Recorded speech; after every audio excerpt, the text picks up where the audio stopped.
खैर जी अदालत में निंगरी फातिमा फड़ो क़त्ल केस जी ॿुधणी थी आहे। जवाबदार असद शाह, फयाज़ शाह, हिना शाह ऐं इम्तियाज़ी खे अदालत में पेश कयो वियो। अदालत केस जी ॿुधणी 17 अप्रैल ताईं मुलतवी करे छॾी। ब्रेकिंग न्यूज़ अवां सां शेयर कंदासीं। खैरपुर जी अदालत में निंगरी फातिमा फड़ो केस जी ॿुधणी थी आहे। जवाबदार असद शाह, फयाज़ शाह, हिना शाह ऐं इम्तियाज़ मीरासी खे अदालत में पेश कयो वियो। अदालत केस जी ॿुधणी 17 अप्रैल ताईं मुलतवी करे छॾी। ब्रेकिंग न्यूज़ अवां सां शेयर कंदासीं। खैरपुर जी अदालत में निंगरी फातिमा फड़ो क़त्ल केस जी ॿुधणी आहे। जवाबदार असद शाह, फयाज़ शाह, हिना शाह ऐं इम्तियाज़ मीरासी खे अदालत में पेश कयो वियो।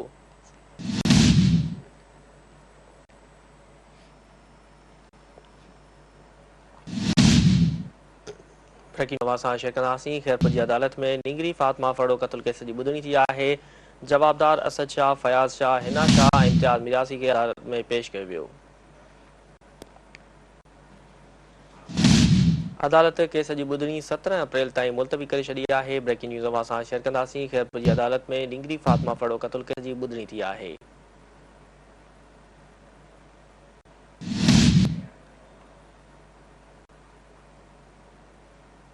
ब्रेकिंग न्यूज़ अवां सां शेयर कंदासीं। खैरपुर जी अदालत में निंगरी फातिमा फड़ो क़त्ल केस जी ॿुधणी थी आहे। जवाबदार असद शाह, फयाज़ शाह, हिना शाह ऐं इम्तियाज़ मीरासी खे अदालत में पेश कयो। अदालत केस जी ॿुधणी 17 अप्रैल ताईं मुलतवी करे छॾी।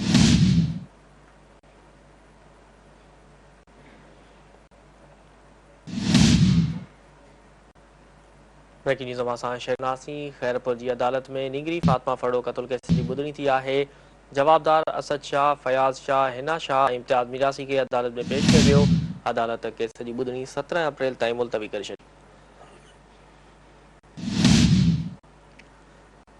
ब्रेकिंग न्यूज़ अवां सां शेयर कंदासीं। खैरपुर जी अदालत में निंगरी फातिमा फड़ो क़त्ल केस जी ॿुधणी थी आहे।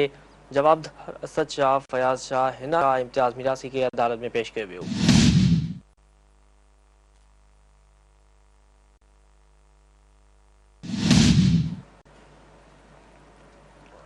अहम ख़बर अवां सां शेयर करे आहियूं। खैरपुर जी अदालत में निंगरी फातिमा फड़ो क़त्ल केस जी ॿुधणी थी आहे।